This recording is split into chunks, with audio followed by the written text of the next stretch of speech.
ఉత్తరాయణ పుణ్యకాలం ప్రవేశించిన తర్వాత ఆ మాసం పేరు మకర మాసం సౌరమానం ప్రకారంగా. ఆ మకర మాసం వచ్చిన తర్వాత మొదట వచ్చే శుద్ధ సప్తమి ఏదైతే ఉంటుందో దానికి రథసప్తమి అని పేరు. చాంద్రమానం ప్రకారం ఇది మాఘమాసం, అందులో వచ్చే శుద్ధ సప్తమి అని వ్యవహారం. అయితే సూర్యభగవానుడు ఉత్తరాయణంలో ప్రవేశించిన వెంటనే అది పవిత్రమని, అక్కడి నుంచి ఆ కాలమంతా అత్యంత పుణ్యప్రదమని సర్వశాస్త్రములు చెప్తున్నాయి. అలాంటి ఉత్తరాయణంలో వచ్చిన తర్వాత వచ్చే మొదటి శుద్ధ సప్తమికి ఇంకా ప్రాధాన్యం.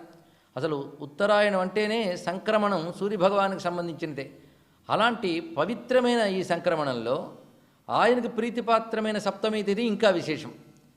సూర్యభగవానుడికి తిథుల్లో సప్తమి, వారాల్లో ఆదివారం ఆరాధనకు చాలా శ్రేష్టము అని చెప్తుంటారు. నిజానికి సర్వదేవతలు సూర్యస్వరూపాలే.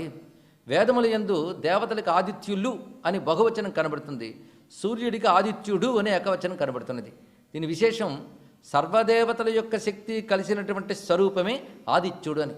అందుకే భారతీయ సంస్కృతిలో పరమాత్మని ఎవరు ఏ రూపంతో ఆరాధించినప్పటికీ కూడా ఆ రూపాన్ని, ఆ ఈశ్వర తత్వాన్ని సూర్యభగవాను యందు సమన్వయించి ఆరాధించడం ఉత్కృష్టము అని సర్వశాస్త్రం